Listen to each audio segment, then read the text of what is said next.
mais uma aula aí de matemática básica pra gente. Hoje a gente vai tratar de conjuntos. A gente viu esse assunto em sala de aula, mas eu acho que vale muito a pena reforçar.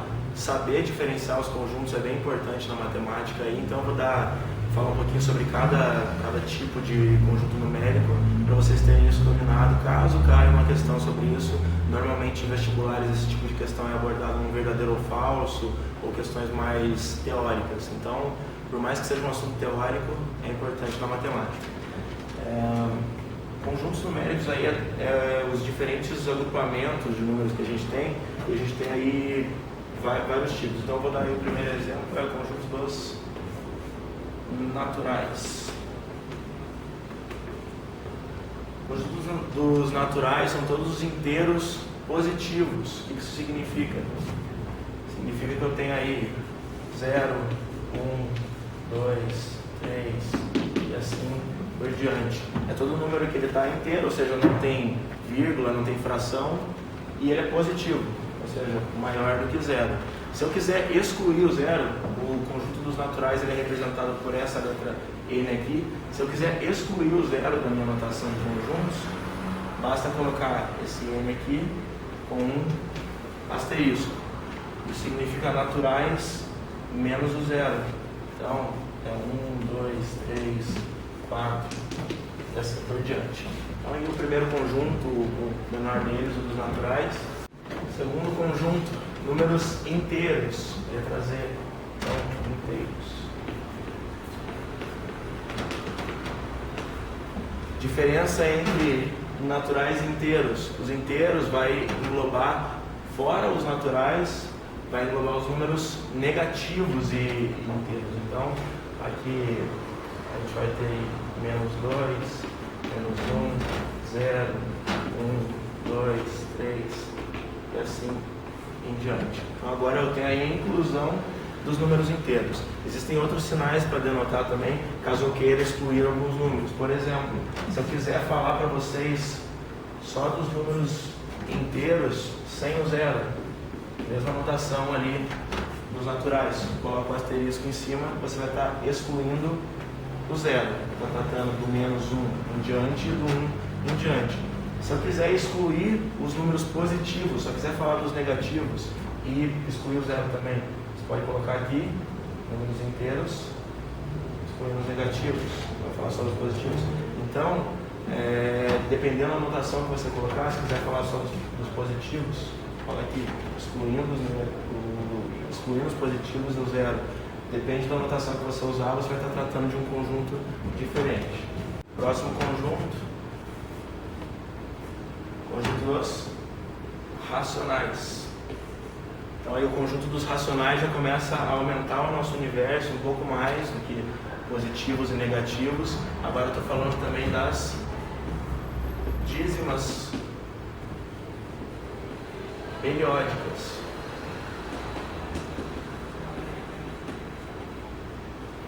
O que são dízimas periódicas? São frações ou números com vírgula que se repetem. Por exemplo, tem aqui 2 terços. Se eu dividir 2 por 3, eu vou chegar em 0,6666 até o infinito. Isso é uma dízima periódica que vai repetindo. Ou se eu tiver, por exemplo,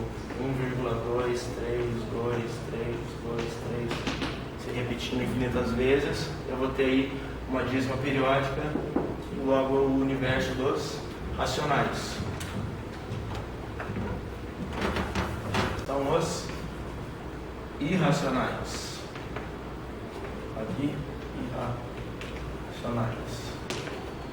Os irracionais aí, eu já estou tratando de dízimas não periódicas. O que isso significa? São dízimas, que nem está ali, sequências numéricas, que não vão se repetindo com periodicidade. Então eu posso ter ali um exemplo, como eu falei ali, 1,23, 23, 23, posso ter ali 1,2, 3, 4, 7, 9, 1, enfim, ele não está repetindo de maneira periódica, ele é meio confuso. Assim. O maior exemplo dos irracionais é o π. O π é aproximadamente aí 3,14 15, por aí vai se repetindo infinitos números aí de maneira não periódica. Então, esses aí são os conjuntos numéricos que a gente vai trabalhar, e dentro de todos esses que eu falei, a gente tem um universo ainda maior, que são os reais.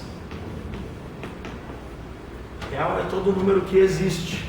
Você deve estar perguntando que número que não existe. Bom, números que não existem é divisão por zero, ou raiz quadrada de número negativo. Esses números não existem, mas para frente a gente vai tratar em sala de aula. É um outro universo chamado universo dos complexos. Então até então a gente vai falar aqui nos reais, que vai englobar todos os que a gente viu até agora. Dá para eu fazer isso de uma maneira gráfica, para vocês terem ideia de onde a gente está com cada conjunto. Então o menor conjunto que a gente viu ali é o dos números naturais. Eu vou representar com uma bolinha aqui para os naturais. Depois dos naturais, eu vou ter os inteiros, e dentro dos inteiros eu vou ter os naturais, então engloba o outro. Dentro dos inteiros, dos naturais, eu vou ter aí os racionais. Perdão, inteiros é que eu coloquei I a Z. Agora nos racionais é o I. E, abrangindo todos esses outros números aqui, eu vou ter o universo dos reais.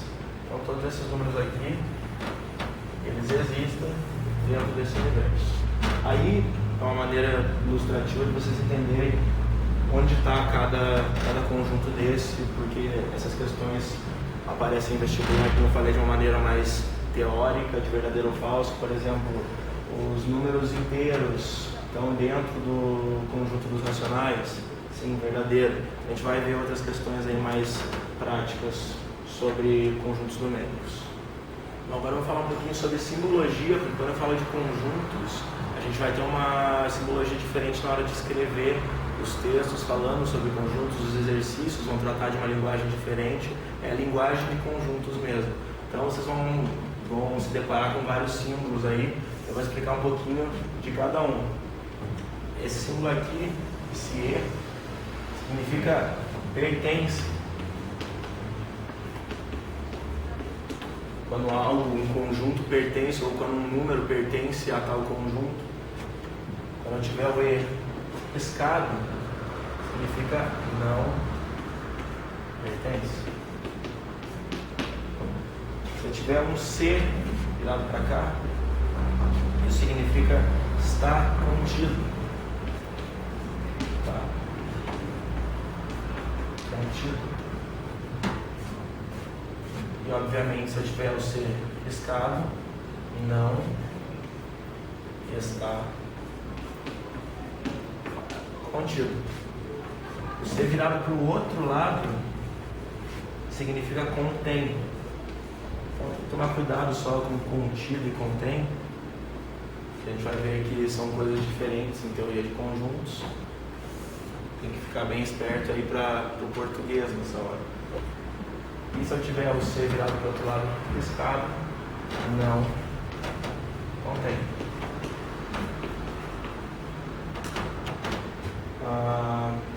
Próximo. Um E maiúsculo virado para o outro lado significa existe. E o E cortado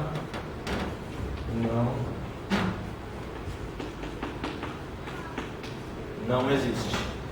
Últimos dois símbolos aqui que eu deixei para tratar no final são os dois que a gente provavelmente mais vai ver por aí. É o U de união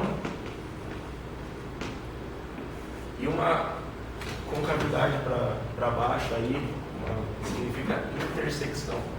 Então aí é o nosso exemplo sobre conjuntos. O primeiro, dados os conjuntos A, 0, 1, 3, 5 e 6 e B, 2, 3 e 4, resolva o que se pede.